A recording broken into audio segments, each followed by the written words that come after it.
Hello students. कल बेटा हमने मैट्रिक्स के कुछ टॉपिक्स कवर किए थे।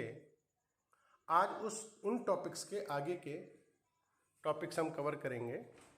ओके, फर्स्ट हमारे पास कल हमने सीखा था order of the matrix, equality of the matrix, दो मैट्रिक्स को कैसे हम इक्वल रखते हैं। फिर हमने सीखा एडिशन, सब्ट्रैक्शन, मल्टीप्लिकेशन और construction of the matrix. Matrix कैसे कंस्ट्रक्ट होगी ये आप सीख चुके हो। मैट्रिक्स का एडिशन कैसे होगा, सब्ट्रैक्शन कैसे होगा, मल्टीप्लिकेशन कैसे होगा, ये हम प्रीवियस लेक्चर में सीख चुके। Now transpose of A matrix. Transpose of a matrix, किसी मैट्रिक्स के ट्रांसपोज का मतलब क्या है। मान लीजिए हमारे पास एक मैट्रिक्स दी है ए, 3 7 8 4 3 6। ऑर्डर आपको मालूम है, row multiply by column is the order of the matrix. Row कितनी है इसकी 2, कॉलम्स कितने हैं 3, 2 by 3 order of this matrix. Clear. अब ट्रांसपोज का मतलब क्या है। ट्रांसपोज का जो सिंबल है वो हम ऐसे करते हैं, ए के ऊपर पावर लिख देते टी। इसका मतलब है simply transpose of the matrix A. और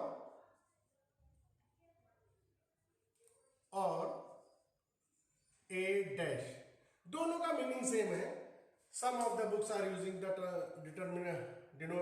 डिनोट करती हैं इसको ए की पावर टी से, कुछ बुक्स इसको रिप्रेजेंट करते हैं, कुछ राइटर इसको रिप्रेजेंट करते हैं ए डैश से। दोनों का मीनिंग सेम है, ट्रांसपोज ऑफ द मैट्रिक्स। ए की power T means transpose of the matrix है, ए डैश मतलब ट्रांसपोज ऑफ द मैट्रिक्स। अब ये ट्रांसपोज क्या होता है। अगर हम किसी भी मैट्रिक्स के, सपोज मुझे इस मैट्रिक्स का ट्रांसपोज निकालना हो तो सिंपल है बिल्कुल एकदम, बहुत ज्यादा सोचने की जरूरत नहीं है, बहुत ज्यादा उन्हें जो रोज हैं उनको कॉलम बना दो, जो रोज हैं उन्हें कॉलम के फॉर्म में लिख दीजिए। तो इससे क्या होगा, जो कॉलम है वो रो में कन्वर्ट हो जाएंगे। मींस रो और कॉलम के इंटरचेंज करने को ही हम ट्रांसपोज ऑफ द मैट्रिक्स बोलते हैं। अगर हमने रो और कॉलम को इंटरचेंज कर दिया तो सिंपली याद रखने के लिए हमारे पास क्या है कि हम रोज को कॉलम में कन्वर्ट कर दें तो कॉलम अपने आप कन्वर्ट हो जाएंगे। अब देखिए पहली रो क्या थी, 3 7 8, 3 7 8। फर्स्ट रो को हमने फर्स्ट कॉलम बना दिया। Second row 4 3 6। If this is the matrix A then this is the transpose of the matrix. तो ऑर्डर भी चेंज हो जाएगा। जो मैट्रिक्स ए है उसका ऑर्डर 2 by 3 है, तो जो ट्रांसपोज है उसका ऑर्डर कितना हो जाएगा 3 by 2। क्लियर। तो ट्रांसपोज ऑफ द मैट्रिक्स समझ में आया, बहुत सिंपल है। आप किसी भी मैट्रिक्स का ट्रांसपोज आसानी से कर सकते हो। रो को कॉलम में कन्वर्ट कर देंगे तो वो हमारे पास ट्रांसपोज हो जाएगा। ठीक है, किसी भी मैट्रिक्स का बस रोज जो है उन्हें कॉलम में लिख दीजिए। Clear.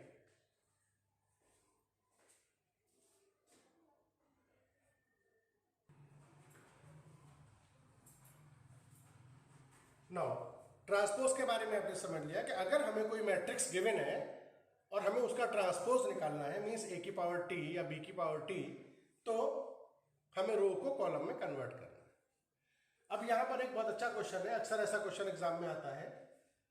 If A equal to 2 4 0 3 9 6 एक मैट्रिक्स दी है, बी इक्वल टू 1 4 2 8 1 3 एक दूसरी मैट्रिक्स दी है, and we have to prove A B की पावर टी, ए बी का transpose equal to B transpose into A transpose. Means इसका मतलब क्या है लेफ्ट हैंड साइड का, कि ए इंटू बी का ट्रांसपोज मतलब पहले ए और बी मैट्रिक्स को मल्टीप्लाई करना है और फिर उसका ट्रांसपोज निकालना है। ए और बी को लेफ्ट हैंड साइड में क्या करना है हमें, ए और बी मैट्रिक्स को पहले मल्टीप्लाई करेंगे, मल्टीप्लाई होकर कोई मैट्रिक्स आएगी, फिर उसका हम ट्रांसपोज निकालेंगे। और राइट हैंड साइड में पहले हम बी का ट्रांसपोज करेंगे, फिर ए का करेंगे और उन्हें मल्टीप्लाई करेंगे, और ये दोनों इक्वल आने चाहिए। तो हमें इसको वेरीफाई करना है या प्रूफ करना है, जो भी लिखा हो। वेरीफाई करने के लिए भी कह सकते हैं, प्रूफ करने के लिए भी कह सकते हैं कि वेरीफाई दिस। अच्छा, ये स्टैंडर्ड रिजल्ट भी है, हम कहीं पर यूज भी कर सकते हैं इसको। ये हर केस में होता है।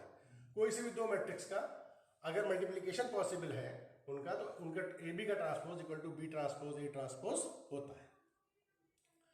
अब हम इसको सॉल्व करते हैं। देखिए यहां पर आपको ट्रांसपोज तो समझ में आ ही गया है, ट्रांसपोज का कॉन्सेप्ट इस क्वेश्चन से और समझ में आ जाएगा। प्लस जो मल्टीप्लीकेशन हमने कल सीखा था वो दोबारा से रिकॉर्ड हो जाएगा आपको, क्योंकि मल्टीप्लीकेशन का मैंने आपको कल भी बताया था कि multiplication of matrix is very important, हर जगह इसका यूज होगा। तो पहले हमें लेफ्ट हैंड साइड के लिए ए बी का ट्रांसपोज करना है, तो पहले हम ए इंटू बी की वैल्यू निकालते हैं।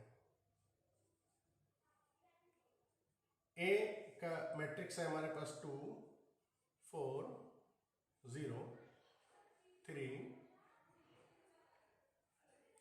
9 6 इंटू बी 1 2 1 4 8 3, राइट। अब ये देखना है कि क्या मल्टीप्लिकेशन पॉसिबल है। अगर वो वेरीफाई करा रहे हैं तो पॉसिबल तो होगा ही, फिर भी अपनी तसल्ली के लिए हम देखते हैं क्या इनका मल्टीप्लिकेशन पॉसिबल है। तो कल आपको पहचान बताई थी, हम ए इंटू बी कर रहे हैं। ये पहली मैट्रिक्स है और ये दूसरी मैट्रिक्स है। पहली मैट्रिक्स का ऑर्डर क्या है 2/3। दूसरी जो मैट्रिक्स है उसका ऑर्डर क्या है 3/2। तो अब हमें क्या चेक करना होता है, मल्टीप्लिकेशन कैसे पता चलेगा कि पॉसिबल है या नहीं है। वो हमें पता चलता है कि फर्स्ट मैट्रिक्स में जो कॉलम है वो कितने हैं 3, और सेकंड मैट्रिक्स में जो रोज है वो कितनी है 3। मींस अगर हम बिल्कुल सिंपल लैंग्वेज की बात करें कि जब हम ऑर्डर लिखते हैं दोनों मैट्रिक्स का, इसका दूसरा वाला नंबर है 3, जो दूसरी मैट्रिक्स है उसका पहला वाला नंबर है 3। मतलब जो पहली मैट्रिक्स में कॉलम है, दूसरी मैट्रिक्स में रो है, ये दोनों सेम होने चाहिए, ये दोनों इक्वल होने चाहिए। अगर ये दोनों इक्वल हैं तो मल्टीप्लिकेशन पॉसिबल है। यहां पर इक्वल है तो मल्टीप्लिकेशन पॉसिबल है। अब जो ऑर्डर आएगा मैट्रिक्स का, तो इन दोनों से तो हमें यह पता चला कि पॉसिबल है। बाकी जो दोनों ये नंबर बचे, ये बचा ऑर्डर मैट्रिक्स का जो मल्टीप्लाई होकर के आएगी। ये किस मैट्रिक्स का ऑर्डर बचा, जो मल्टीप्लाई होकर के मैट्रिक्स हमको मिलेगी। मींस हमें जो मैट्रिक्स मिलेगी वो 2/2 की मिलेगी। जो मल्टीप्लाई होकर मैट्रिक्स आएगी वो किस ऑर्डर की आएगी 2/2 की आएगी।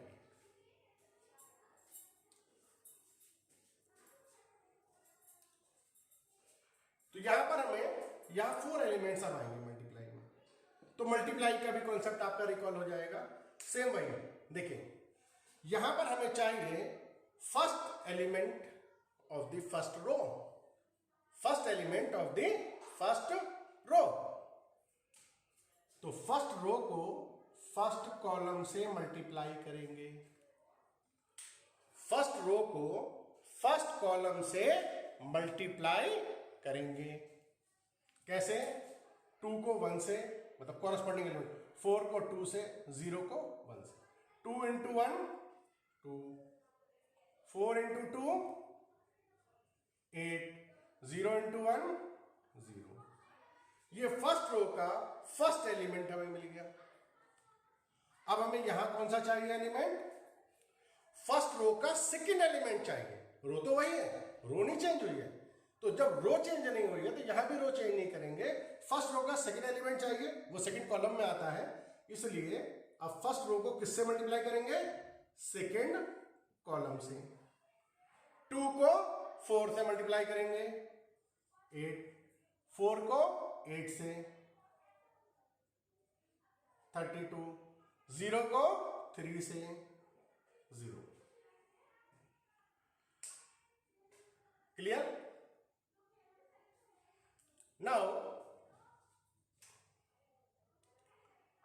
अब हमें चाहिए सेकेंड रो का फर्स्ट एलिमेंट। अब हमको चाहिए सेकेंड रो का फर्स्ट एलिमेंट, वो ये रहा। सेकेंड रो के फर्स्ट एलिमेंट में जब रो चेंज हो गई तो यहां पर हम भी रो चेंज कर देंगे, और सेकेंड रो का फर्स्ट एलिमेंट चाहिए तो सेकेंड रो को फर्स्ट कॉलम से मल्टीप्लाई करेंगे। 3 को 1 से मल्टीप्लाई करेंगे 3, प्लस 9 को 2 से करेंगे 18, 6 को 1 से करेंगे 6। ये सेकेंड रो का फर्स्ट एलिमेंट आ गया। देन फर्स्ट रो को, अब सेकेंड रो को सेकेंड कॉलम से करेंगे। हमको चाहिए, अब हमें चाहिए सेकेंड रो का सेकेंड एलिमेंट, तो सेकेंड रो को सेकेंड कॉलम से मल्टीप्लाई करेंगे। 3 into 4 12, 9 into 8 72, 6 into 3 18, right, equals to, ये हमारे पास वैल्यू किसकी आ रही है, ये वैल्यू आ रही है a इंटू बी की। 2 + 8 10, 32 और 8 40, 27,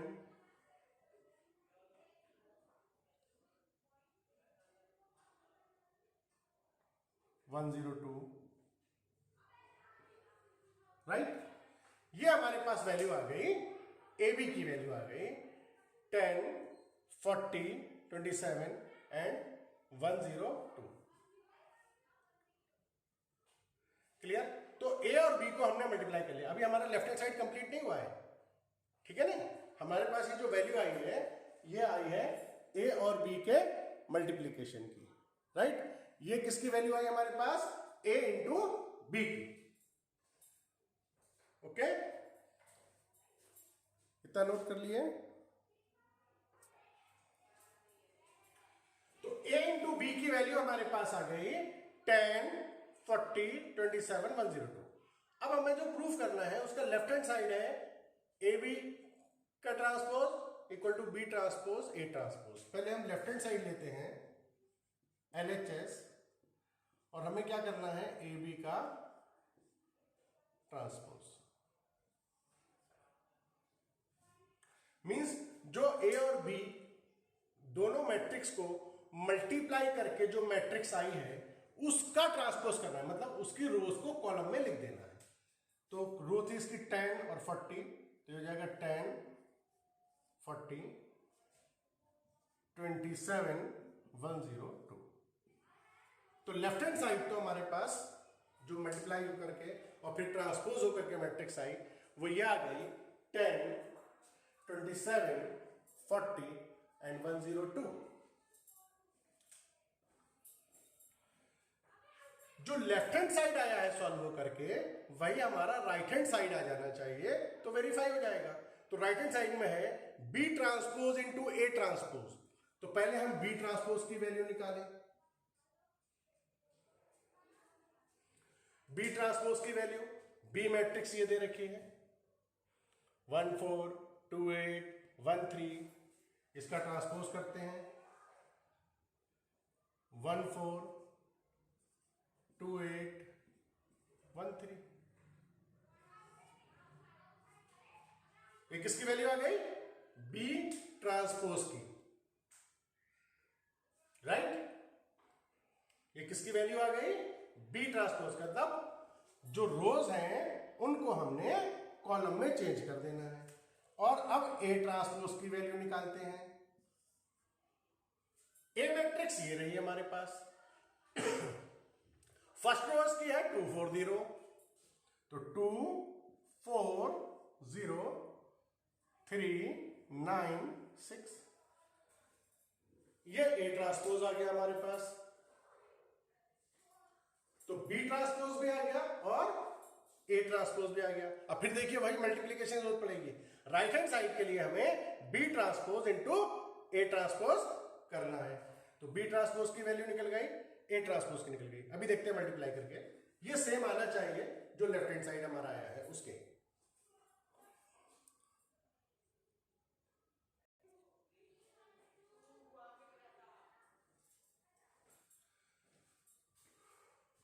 लेफ्ट हैंड साइड मल्टीप्लाई होकर के हमारे पास ए बी ट्रांसपोज आ गया 10, 27, 40, 102।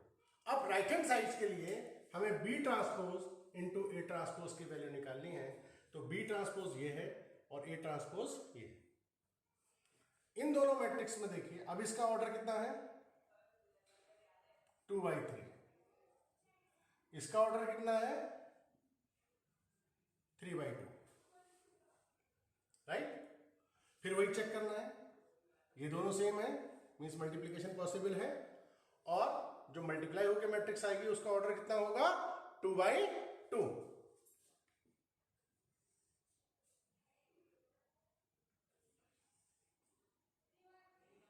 यहां भी वही करेंगे, फर्स्ट रो को फर्स्ट कॉलम से 1 2 जा 2, 2 4 जा 8, 1 0 जा 0, फर्स्ट रो का फर्स्ट एलिमेंट।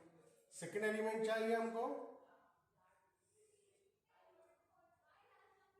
तो सेकेंड कॉलम से मल्टीप्लाई कर देंगे, 1 3 जा 3, 2 9 जा 18, 1 6 जा 6, राइट।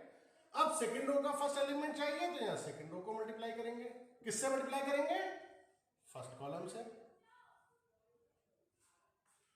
4 2 जा 8, 8 4 जा 32, 3 0 जा 0। सेकेंड एलिमेंट चाहिए सेकेंड रो का, तो सेकेंड कॉलम से कर देंगे हम, 4 3 जा 12, 8 9 72, 3 6 18, 10 27 40 102। Left hand side 10 27 40 and 102, right hand side भी 10 27 40 and 102। Therefore, LHS equal to RHS, hence verified।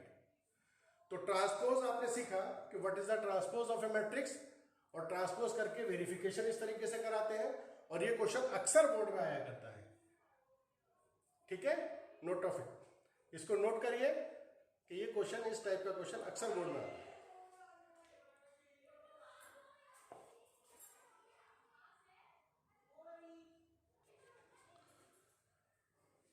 अब बेटा एक टर्म और आती है हमारे पास, that is symmetric matrix and skew symmetric matrix.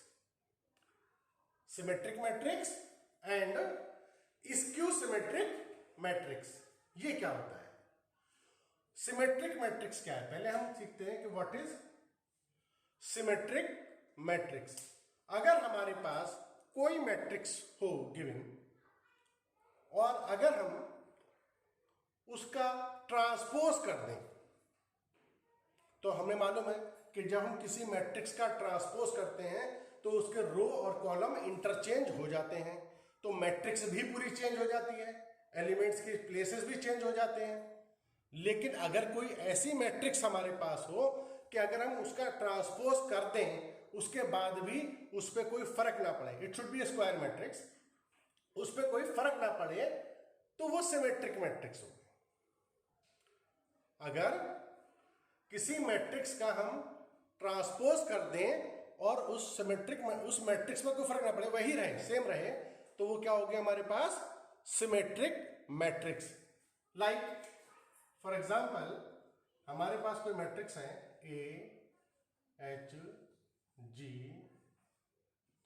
B F G F C.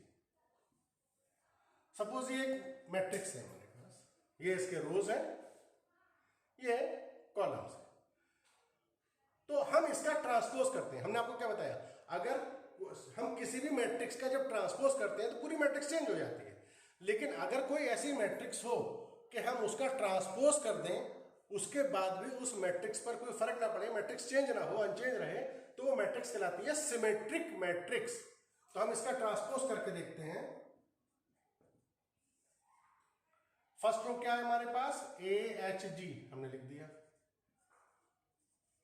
Second row क्या है, एच बी एफ हमने लिख दिया। थर्ड रो क्या है, जी एफ सी, हमने लिख दिया। अब देखिए ट्रांसपोज होने के बाद तो कोई फर्क पड़ा, A matrix equal to A transpose, if A transpose equal to A matrix then it is a symmetric matrix. अगर किसी मैट्रिक्स का ट्रांसपोज उसी मैट्रिक्स के इक्वल हो तो वो मैट्रिक्स क्या कहलाएगी, symmetric matrix. Clear?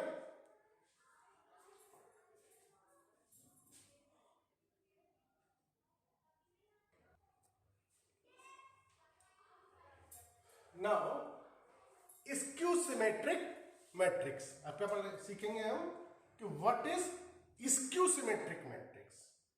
Skew symmetric matrix में क्या है कि अगर A transpose minus A matrix के इक्वल हो, अगर किसी मैट्रिक्स का हम ट्रांसपोज करें, अगर वो बिल्कुल चेंज ना हो तो वो सिमेट्रिक, और सिर्फ उसके साइन चेंज हो जाए, मतलब वो निगेटिव बन जाए, तो स्क्यू सिमेट्रिक। एग्जाम्पल इसका है, फॉर एग्जाम्पल मान लीजिए हमारे पास कोई मैट्रिक्स है,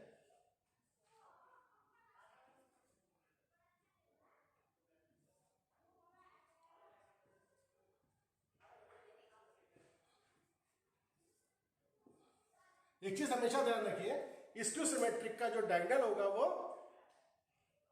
0 होगा हमेशा, द डायगोनल पे जो एलिमेंट्स होंगे वो 0 होंगे। सपोज ये हमारे पास कोई मैट्रिक्स है 0 3 5 -3 0 7 -5 -7 0। हमने क्या बताया, सिमेट्रिक मैट्रिक्स क्या है, अगर किसी मैट्रिक्स का ट्रांसपोज करें और मैट्रिक्स चेंज ना हो। स्क्यू सिमेट्रिक क्या है, हम उसका ट्रांसपोज करें और मैट्रिक्स के जो एलिमेंट्स हैं उनके साइन चेंज हो जाएं, मैट्रिक्स में कोई फर्क ना पड़े, सिर्फ साइन चेंज हो जाए, तो वो स्क्यू सिमेट्रिक। देखिए इसका ट्रांसपोज करते हैं, फर्स्ट रो है 0 3 5 तो हो जाएगा 0 3 5 -3 0, सेकेंड रो है -3 0 7 -3 0 7, थर्ड है -5 -7 -5 -7 और 0। देखिए साइन चेंज हो गए सभी एलिमेंट्स के। अब अगर हम इसमें से माइनस कॉमन ले लें पूरी मैट्रिक्स से,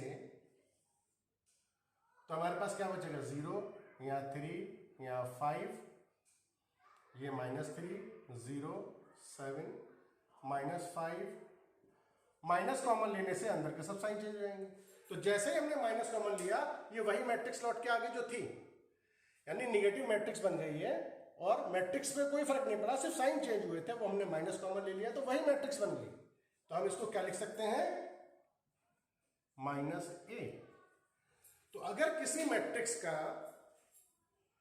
ट्रांसपोज करें और उसके एलिमेंट्स का सिर्फ साइन चेंज हो, उसके एलिमेंट्स का सिर्फ साइन चेंज हो, बाकी मैट्रिक्स वैसे ही रहे, तो वो मैट्रिक्स हमारी कहलाती है स्क्यू सिमेट्रिक मैट्रिक्स। सिमेट्रिक और स्क्यू सिमेट्रिक दोनों समझ गए आप?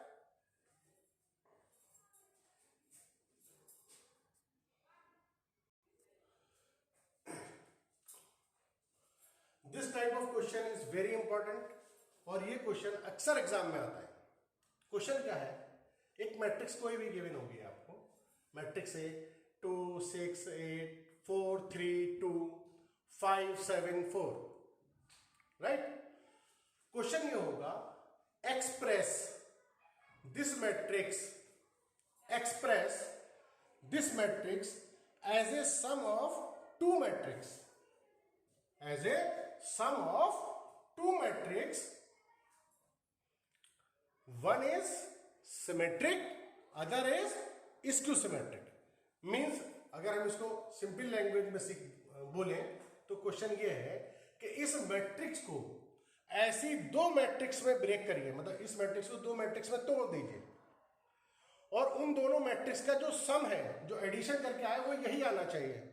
और इस तरीके से ब्रेक करना है आपको कि उनमें से एक मैट्रिक्स सिमेट्रिक होनी चाहिए और एक स्क्यू सिमेट्रिक होनी चाहिए। मींस यहां पर वो कहेंगे इस मैट्रिक्स ए को दो मैट्रिक्स में ब्रेक कर दो, A equal to P plus Q.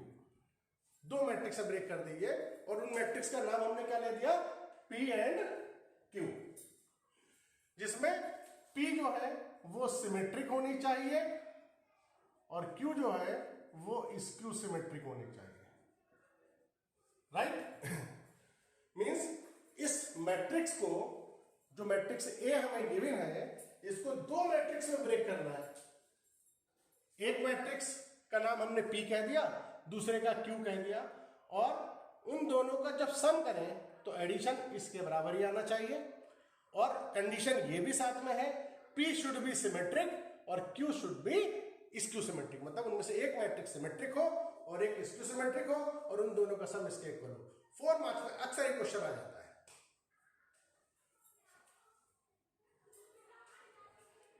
तो देखिए किस तरीके से करें, बिल्कुल सिंपल, डायरेक्टली आपको बता देता हूं, इसमें ज्यादा कुछ सोचने की जरूरत नहीं है।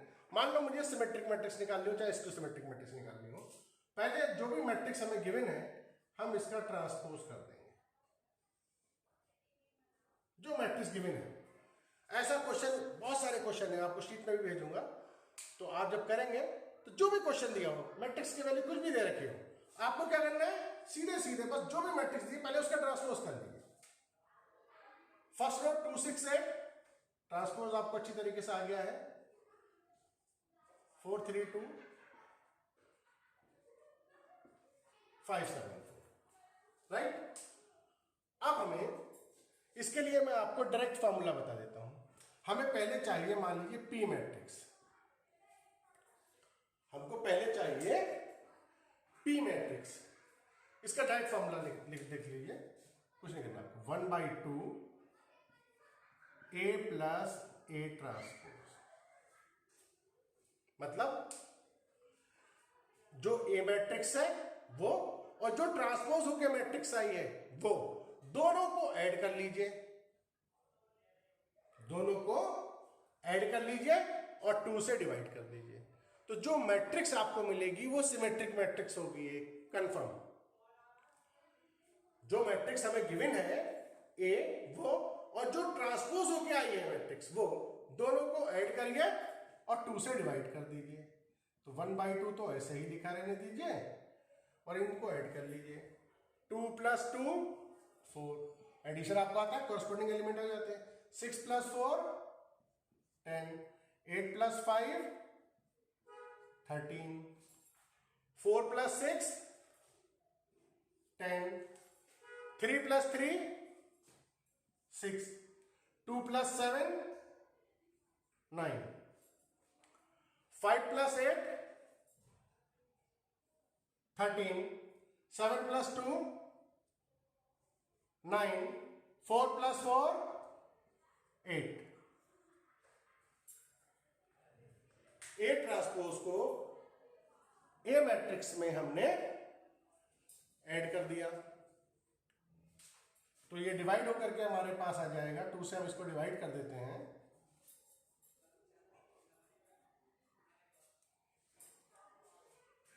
तो ये हमारे पास आ जाएगा,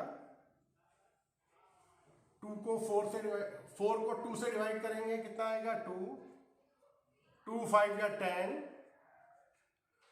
13 को डिवाइड करेंगे, कोई बात नहीं, 13/2, डेसिमल में अक्सर नहीं लिखते हम लोग, अगर फ्रैक्शन में आ रहा है तो ऐसे ही लिख देते हैं। 10 को 2 से डिवाइड करेंगे 5, 6 को करेंगे तो 3, 9 को 2 से डिवाइड करेंगे तो 9/2, 13/2,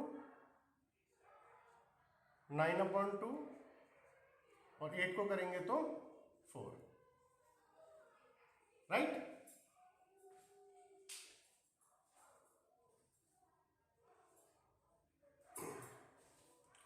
तो ये हमारे पास पी मैट्रिक्स आ गया, P matrix half A plus A transpose, clear है।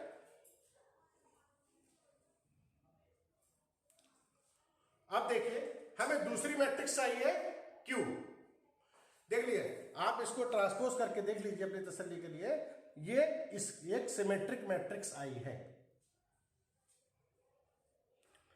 जो पी मैट्रिक्स आई है ये एक सिमेट्रिक मैट्रिक्स आ गई। अब देखिए क्यू निकालते हैं, क्यू के लिए भी मैं आपको डायरेक्ट फॉर्मूला बता देता हूं, Q equal to half A minus A transpose.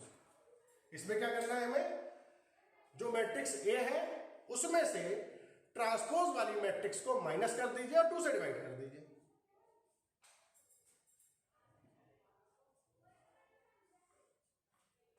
देखिए 2 में से 2 को माइनस करेंगे 0, 6 में से 4 को माइनस करेंगे 2, 8 में से 5 को करेंगे 3, 4 में से 6 को करेंगे -2, 3 में से 3 को माइनस करेंगे 0, 2 में से 7 को करेंगे -5, 5 में से 8 को करेंगे -3, 7 में से 2 को माइनस करेंगे 5 और 4 में से 4 को माइनस करेंगे 0। मैंने आपको पहले ही बताया था किसी भी स्क्यू सिमेट्रिक का जो डायगोनल है वो हमेशा 0 होगा, चाहे कैसे भी स्क्यू सिमेट्रिक मैट्रिक्स है, इसका भी 0 आ गया। अब इसको 2 से डिवाइड कर देते हैं अंदर। 2 से डिवाइड का मतलब है कि हर एलिमेंट को 2 से डिवाइड करना है। जब 0 को 2 से डिवाइड करेंगे 0 ही आएगा, 2 को 2 से करेंगे 1 आएगा, 3/2 आएगा, -2 को जब 2 से करेंगे -1, 0, -5/2, -3/2, 5/2 एंड 0। ये जो मैट्रिक्स आई ये स्क्यू सिमेट्रिक आई। ये P की वैल्यू आ गई हमारे पास, ये Q की वैल्यू आ गई। कंफर्म ये इसमें से एक सिमेट्रिक है और एक स्क्यू सिमेट्रिक है। अपनी तसल्ली के लिए आप इन दोनों मैट्रिक्स को ऐड करके देख लेना, इन दोनों का सम इसके इक्वल आएगा कंफर्म, राइट। P और Q मैट्रिक्स को आप ऐड करके देख लीजिएगा, इन दोनों का सम A के इक्वल आएगा। कभी कभी पूरा क्वेश्चन ये भी आता है कि express this matrix as a sum of 2 matrix P and Q such that P should be symmetric and Q should be skew symmetric, also verify this। तो आपको सिमेट्रिक और स्क्यू सिमेट्रिक निकाल के नहीं छोड़ना है, बाद में फिर वेरीफाई भी करना है। इन दोनों को प्लस करके दिखा दीजिए, वो इसके इक्वल आ जाना चाहिए। तो आपके पास आपने टाइप ऑफ मैट्रिक्स सीख लिया, कंस्ट्रक्शन सीख लिया, एडिशन सब्ट्रैक्शन सीख लिया, ऑर्डर ऑफ द मैट्रिक्स सीख लिया, ट्रांसपोज सीख लिया और उनका वेरिफिकेशन सीखा आपने, और आपने सिमेट्रिक स्क्यू सिमेट्रिक सीखा। और ये बहुत इंपॉर्टेंट क्वेश्चन, किसी भी मैट्रिक्स को 2 मैट्रिक्स में ब्रेक करना और एक सिमेट्रिक और एक स्क्यू सिमेट्रिक हो और उन दोनों का सम एक इक्वल हो, ये आपने सीख लिया। एक लेक्चर और लगेगा जिसमें हमारा ये पूरा कंप्लीट हो जाएगा, ठीक है ना, पूरा मैट्रिक्स कंप्लीट हो जाएगा। एक लेक्चर और लगेगा, लेकिन इसके ऊपर जितना हमने आज तक कर लिया है इसके ऊपर बेस क्वेश्चन मैं आपको भेजूंगा और उसको आप ट्राई करिएगा। जो भी प्रॉब्लम हो आप उससे पूछ सकते हैं, व्हाट्सएप ग्रुप पे भी पूछ सकते हैं और गूगल क्लासरूम पर भी पूछ सकते हैं, ठीक है। Okay, good day.